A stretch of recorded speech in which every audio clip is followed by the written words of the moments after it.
여러분을 사랑합니다. 할렐루야. 오늘 말씀을 보면 9절에 이렇게 시작하죠. 그들이 산에서 내려올 때에 예수께서 명하여 이르시되 인자가 죽은 자 가운데서 살아나기 전에는 본 것을 아무에게도 이르지 말라 하시니, 그들이 산에서 내려올 때, 지금 베드로는 예수님의 변형된 모습을 보았고 천상의 세계를 보았습니다. 이건 너무 무엇이 좋았습니다. 그래서 그런 생각했습니다.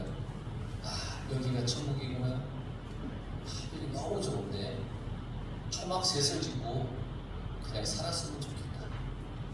베드로가 그렇게 생각을 합니다. 그러나 예수님은 함께 올라간 3명의 제자들을 다 데리고 산에서 내려오셨습니다. 그들이 산에서 내려올 때, 산 아래는 어떤 곳일까요? 산 아래는 고난이 있는 곳이에요. 반대하는 사람들이 굉장히 많은 곳이 산 아래예요. 예수님 앞에 핍박이 기다리고 있는 그곳이 산 아래예요. 지금 산 위에서는 천상의 세계가 펼쳐졌지만 산 아래는 그런 곳이에요. 근데 예수님은 천상의 세계에 머무르지 않으시고 산에서 내려오셨다는 겁니다. 인자가 죽은 자 가운데서 살아나기 전에는 본 것을 아무에게도 이르지 말라. 그러니까 예수님께서 제자들에게 너희들 산 위에서 이 본 모든 것을 다른 사람들에게 절대 얘기하지 말라는 거예요. 너희들이 본 것을 너희 마음 속에 깊이 간직해라, 이 말이에요. 너희들이 본 이 천국의 영광을 늘 기억하면서 어떤 고난이 올지라도 잘 이겨내라는 거예요. 잘 이겨내. 천국의 영광은 십자가를 지고 천국을 소망하는 사람에게 주어지는 축복인 거예요. 십자가를 지고. 그러니까 나에게 고난이 혹시 올지라도 우리는 하나님의 거룩한 그 나라를 기억하면서 그 모든 십자가의 고난을 견디며 이기며 걸어가야 되는 거예요. 걸어라고 주님께서 우리에게 말씀해 주시는 거예요. 제자들이 이것을 잘 간직하고 십자가의 삶을 잘 살기를 바라는 그 마음으로 예수님께서 하신 말씀이에요. 여러분에게도 하시는 말씀이에요. 인생의 어떤 어려움이나 고난이 닥쳐올지라도 하나님의 거룩한 나라를 우리가 생각하면서 기억하면서 그걸 견디고 이겨나가는 거예요. 또 예수님이 3명을 따로 데리고 올라갔잖아요. 특별히 택함을 받은 3사람, 베드로, 야고보, 요한. 그들을 데리고 특별히 올라갔는데 그들이 내려와서, 산에서 내려와서, 다른 제자들에게 저 산 위에 올라갔더니 근데 못 봤지. 이렇게 하면 나머지 제자들의 마음은 어떨까요? 시기심, 질투심, 그런 마음이 생기지 않겠어요? 그리고 3사람은 질투를 받게 되지 않겠어요? 그러니까 예수님께서 마음에 간직하고 일단 얘기하지 마라, 그렇게 말씀하셨어요. 10절에 보면 제자들이 물어 이르되 그러면 어찌하여 서기관들이 엘리야가 먼저 와야 하리까 하나이다. 당시에 이 서기관들, 율법학자들이 뭐라고 얘기를 했냐면 메시아가 오기 전에 엘리야가 먼저 올 것이라고 가르쳤어요. 엘리야, 선지자의 대표적인 인물이 엘리야잖아요. 그러니까 엘리야가 먼저 올 것이라는 거예요. 메시아가 오기 전에. 그러니까 아직 엘리야가 오지 않았으니까 예수님, 당신 메시아가 아니지 않습니까? 그렇게 지금 제자들이 물어보는 거예요. 왜냐하면 그들이 아는 엘리야가 아직까지 오지 않았으니까. 그러니까 11절 12절에 예수께서 대답하여 이르시되 엘리야가 과연 먼저 와서 모든 일을 회복하리라. 내가 너희에게 말하노니 엘리야가 이미 왔으되 사람들이 알지 못하고 임의로 대우하였도다. 인자도 이와 같이 그들에게 고난을 받으리라 하시니, 엘리야가 먼저 와서 회복한다는 말이 다 맞다는 거예요. 다 맞아. 맞아. 다 맞는 말이에요. 그런데 엘리야가 이미 왔다. 이미 왔어. 그런데 사람들이 알아보지 못하고 임의대로 죽였다는 거예요. 임의대로 죽였다는 것은 자기 마음대로, 타락한 자신의 욕망대로 죽였다는 거예요. 마찬가지로 인자도, 즉 예수님도 고난을 받을 거다. 그렇게 말씀하셨어요. 예수님은 엘리야가 세례 요한이라는 거예요. 너희들이 말하는 그 엘리야가 세례 요한이다. 메시아 앞에 선지자로 먼저 온 이가 세례 요한이다. 그런데 사람들은 그걸 몰라보고 세례 요한을 어떻게 했냐면 임의대로 죽였어요. 자기들의 욕망대로 죽였어요. 헤로드 왕이 세례 요한의 목을 베라고 했어요. 자기의 욕망대로, 자기의 임의대로. 예수님은 자신도 그런 고난을 받게 될 거라는 겁니다.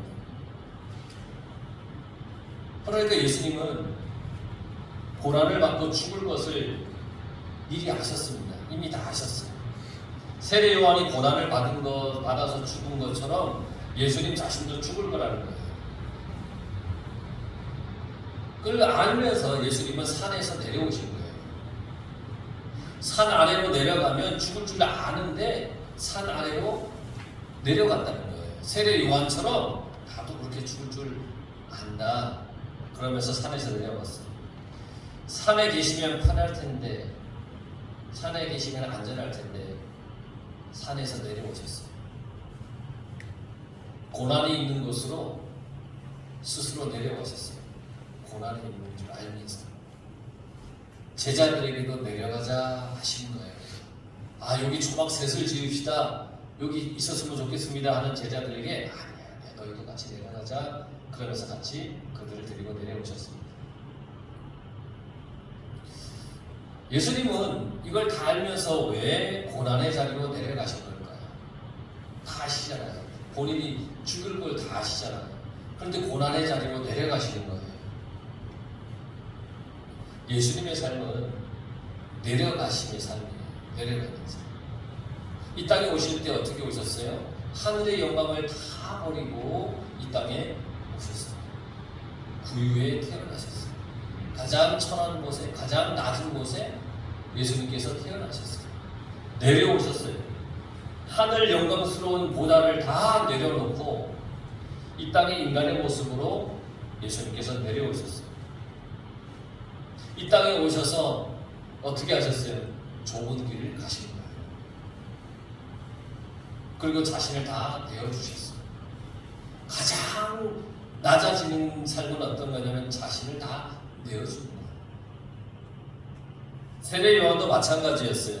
제사장의 아들, 아버지가 노년에 얻은 아들. 그런데 이 세례 요한은 빈들에서 살았습니다. 메뚜기와 석청을 먹으면서 옷 한 벌만 입고 빈들에서 살았습니다. 그리고 예수님의 앞길을 예비하며 살다가 순교했습니다. 주님의 길을 예비했습니다. 교회와 그리스도인들은 낮아지는 삶을 살아야 됩니다. 우리는 낮아지는 삶을 살아야 됩니다. 높아지더라도, 재물이 많아지더라도, 지위가 높아지더라도, 출세에서 성공하더라도 내려가는 삶, 낮아지는 삶을 살아야 됩니다. 이게 그리스도를 따르는 삶입니다. 여러분, 낮아지는 게 별로 좋지는 않으시죠? 자꾸 목사님 오늘따라 자꾸 낮아지라는데 좀 높아지고 싶은데 오늘도 듣기 싫은데 이거 혹시 그러시지 않나 모르겠습니다. 하지만 주님은 분명히 말씀하셨습니다. 우리에게 낮아져라. 내가 낮아진 것처럼 너희도 낮아져라. 우리의 신앙생활은 이 변화산의 영광을 기억하면서 자신을 내주는 내려가는 삶, 낮아지는 삶을 살아야 됩니다. 변화산의 영광을 기억하면서 하나님의 거룩한 나라를 우리가 기억하면서 우리는 늘 낮아지는 삶을 살아야 됩니다. 이게 그리스도인의 삶, 신앙생활의 삶입니다. 우리 서로 한번 인사하십시다. 낮아집시다. 더 낮아집시다. 그러면 문제가 없어요. 그러면 싸움도 없어요. 그러면 다툼도 없고요. 미움도 없어요. 근데 서로 높아지려고 하다 보니까 싸우고 미워지고 서로 헐뜯고 막 그래요. 왜냐하면 이 사람이 낮아져야 내가 높아지니까. 근데 서로 낮아지려고 그러면 그런 거 없어요. 평안해집니다. 누가 높은지 따지지 말고 내가 더 잘 섬겨야지 하는 그런 마음을 품는 것이 귀한 거예요. 교만은 패망의 성공이요 넘어짐의 앞잡이라고 자문에서는 말하고 있습니다. 교만은 그렇다는 거예요. 반면에 겸손은 하나님께서 기뻐하시는 인생이라는 것을 기억하시길 바랍니다. 14절에서 16절의 말씀을 보세요. 그들이 무리에게 이르매 한 사람이 예수께 와서 꿇어 엎드려 이르되 주여 내 아들을 불쌍히 여기소서. 그가 간질로 심히 고생하여 자주 불에도 넘어지고 물에도 넘어지는지라. 내가 주의 제자들에게 데리고 왔으나 능히 고치지 못하더이다. 예수님께서 이렇게 낮아지라고 산에서 내려오면서 낮은 삶에 대해서 말씀하신 후에 어떤 사람이 아들을 데리고 온 거예요. 간질에 걸렸어요. 데리고 왔어요. 주여 내 아들을 불쌍히 여기소서. 아들이 간질에 걸렸습니다. 그러면 잘 알다시피 간질은 발작하는 병이에요. 요즘은 간질이라고 안 하고 뭐라고 뇌병변 이렇게 또 표현을 하더라고요. 근데 우리가 쉽게 옛날에 쓰던 용어들 간질 이게 발작하는 거예요. 어느 순간 어떻게 발작할지 모르는 이 병이에요. 갑자기 격렬을 일으키면서 막 뒹굴고 거품을 이렇게 막 쏟아내기도 하고 막 그래요. 그러다 보니까 자기를 스스로 제어하지 못하니까 불에도 들어가고 막 물에도 들어가고 막 빠져드는 거예요. 어떻게 손을 쓸 수가 없다는 거예요. 18절에 보면 이 간질은 무엇 때문에 이 아들에게 간질이 생겼냐면 마귀 때문이라고 했어요. 18절에 더러운 귀신이 이 아들을 지배하고 있는 거예요. 이 간질이라고 하는 것을 귀신이 간질을 통하여서 이 아들을 지배하는 거예요. 귀신은 이 아들을 가지고 마음대로 하고 있어요. 마음대로 하는 거예요. 불에 넘어지게 하고 물에 넘어지게 하고 막 발작하게 하고 막 그래요. 가서는 안 되는 곳으로 막 데려가기도 해요. 귀신이 그래요. 들어가면 안 되는 곳에 막 내동댕이 쳐요. 결국 그래서 죽게 하려고 하는 거예요. 누가복음에 보면 이 아들은 외아들이에요. 외아들. 이 귀신은 가정의 행복과 미래를 방해해요. 외아들이 그러면 얼마나 이 아버지 입장에서 가슴이 아프겠어요. 귀신 들린 아이를 둔 가정을 한번 생각해 보세요. 더러운 악한 영에게 모든 것을 빼앗긴 그런 가정. 더러운 귀신은 우리 인생의 소중한 것을 빼앗아가요. 우리에게 하나님의 형상을 빼앗아가요. 내 속에 있는 하나님의 거룩한 영을 빼앗아가요. 하나님이 베푸시는 하늘의 행복을 빼앗아가요. 건강도 빼앗아가요. 그러니까 이 더러운 귀신이 지금 어린 이 자녀에게 침투해서 들어왔어요. 요즘 자녀들이 귀신이 좋아하는 것을 좋아해요. 무슨 얘기냐면 아이들이 하는 게임을 보면 사람을 죽이는 것을 어떤 놀이로 생각해요. 놀이에요, 놀이. 목숨에 대해서 전혀 귀하게 여기지 않아요. 그냥 컴퓨터에 이 누르는 클릭 한 번으로 총을 쏘고 칼질을 해서 물론 이 게임 속에 있는 캐릭터이지만 사람을 그냥 무자비하게 죽여버려요. 그러고는 자기들끼리 이렇게 이어폰을 끼고 대화하면서 깔깔깔 웃으면서 야 저기 누구 온다 죽여, 저기 누구 온다 죽여, 너 뒤에 누구 온다 죽여버려요. 아무렇지도 않게 그렇게 해요.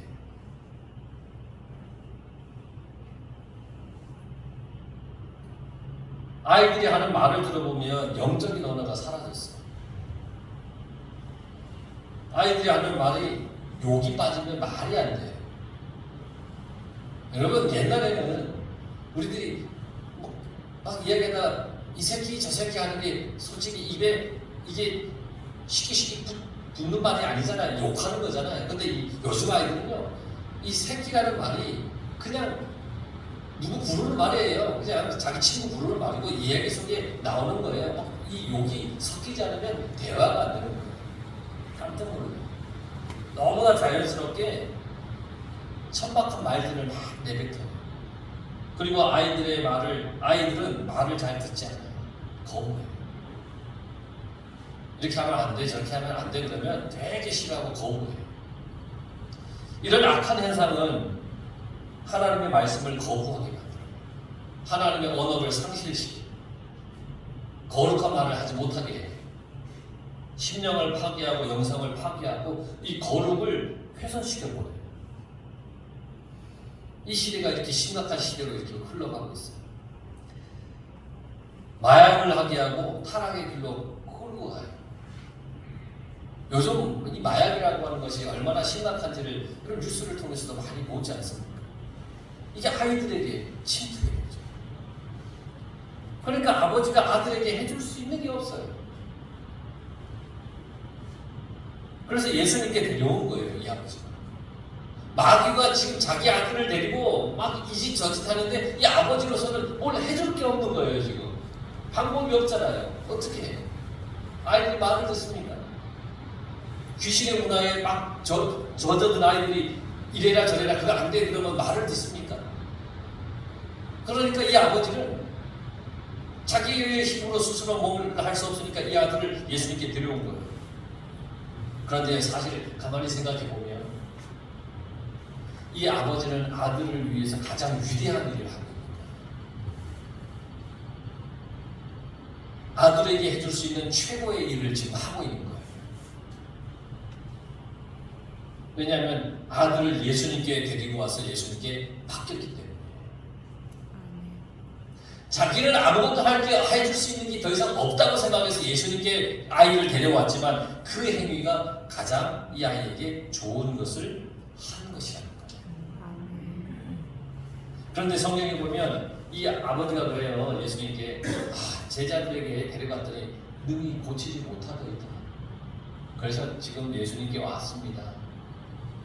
17절 18절에 보면 예수께서 대답하여 이르시되 믿음이 없고 패역한 세대여 내가 얼마나 너희와 함께 있으며 얼마나 너희에게 참으리요 그를 이리로 데려오라 하시니라. 이에 예수께서 꾸짖으시니 귀신이 나가고 아이가 그때부터 나으니라. 귀신 들린 아들을 예수님께 데리고 왔어요. 근데 와보니까 예수님이 계시지 않는 거예요. 그래서 제자들에게 좀 고쳐주세요 라고 요청을 했어요. 왜냐하면 예수님과 오랫동안 있었으니까 이 제자들에게도 그래도 스승이 했으니 이 제자들도 뭔가를 하겠지 싶어서 제자들에게 부탁을 한 거예요. 도움을 줄 것으로 기대했어요. 그러나 제자들은 무능했어요. 예수님의 제자들은 이 악한 세력 앞에서 무기력했어요. 아무것도 할 수 없었어요. 누가복음 9장 1절에 보면 예수님께서 이렇게 말씀하세요. 예수께서 12제자를 불러 모으사 모든 귀신을 제어하며 병을 고치는 능력과 권위를 주시고, 분명히 예수님께서 제자들에게 능력을 주셨어요. 귀신을 내쫓고 병을 고치는 능력을 주셨어요. 이미 주셨어요. 그런데 이 제자들은 무기력했어요. 그런 예수님은 그런 제자들을 책망하십니다. 믿음이 없고 패역한 세대. 내가 언제까지 너희와 함께 있어야 하느냐? 너희를 언제까지 참아줘야 하느냐? 이제는 너희들이 제자들에게 아니라 너희들이 이런 문제를 해결해 줘야 하지 않느냐. 내가 너희에게 능력을 줬으니까 이제는 너희가 이것을 해 줘야 되지 않느냐. 능력을 가지고서 해결해야 되지 않느냐. 이렇게 말씀하십니다. 제자들은 예수님 가장 가까이서 예수님을 체험한 사람들이에요. 많은 시간을 예수님과 함께 했어요.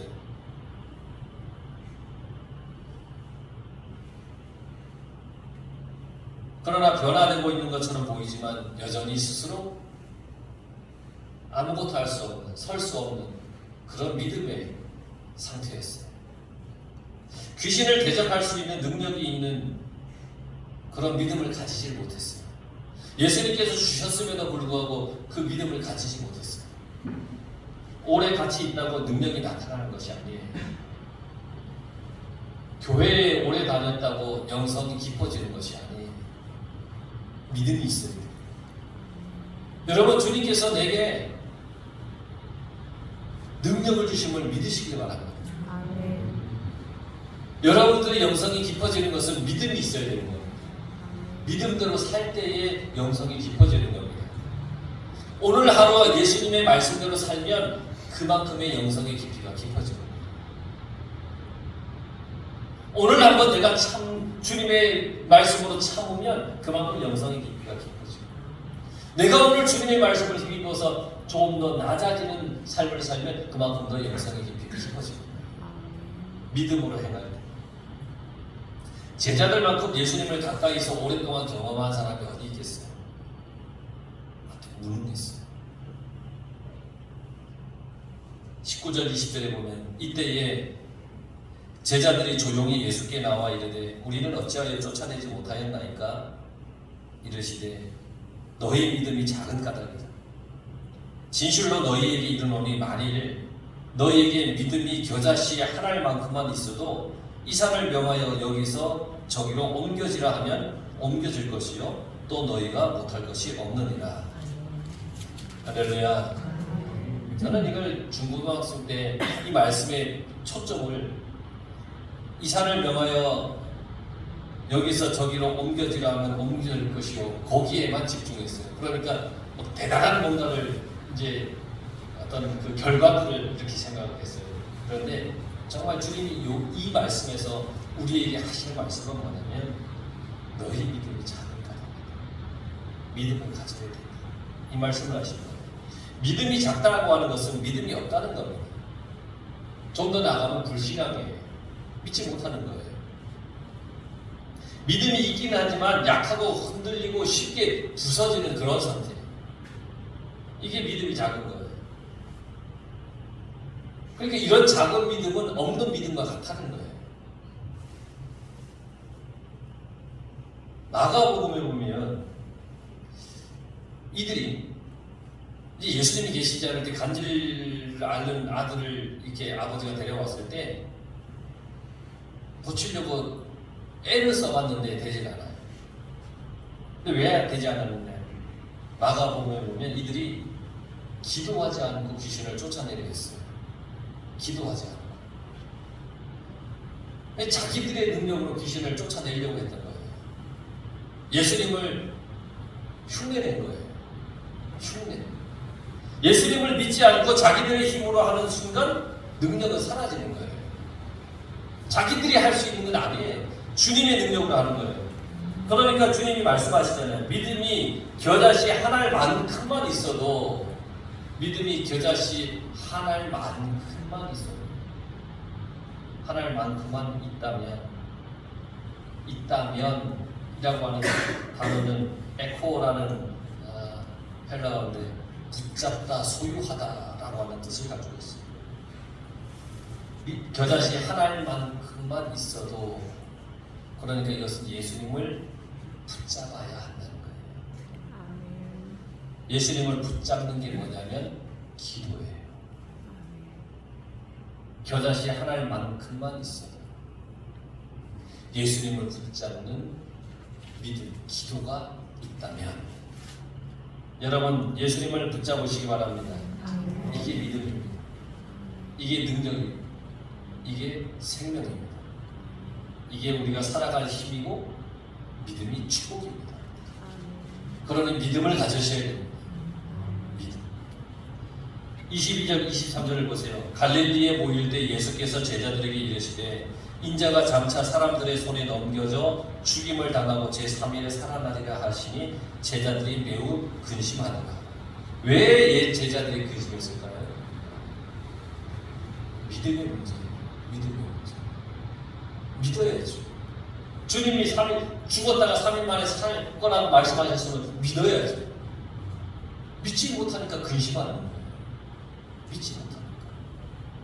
여러분, 우리는 어떤 상황이 오더라도 주님을 믿는 믿음을 가져야 됩니다. 믿음이 없다면 그게 가장 큰 문제입니다. 돈이 없고 명예가 없고 친구가 없는 게 문제가 아니라 믿음이 없는 것이 가장 큰 문제입니다. 신앙은 믿음입니다. 주님을 믿는 믿음. 믿음이 없어서 근심하는 것은 불행한 일입니다. 여러분들은 근심도 이겨내는 믿음을 가지시길 바랍니다. 그 믿음이 여러분들에게 능력이 됩니다. 믿음은 인생을 감사와 기쁨으로 살아가게 할 능력이 됩니다. 이 한 주간 여러분 주님 붙잡고 믿음 가지고 기도하며 그렇게 살아가시는 귀한 삶이 되길 간절히 축원합니다.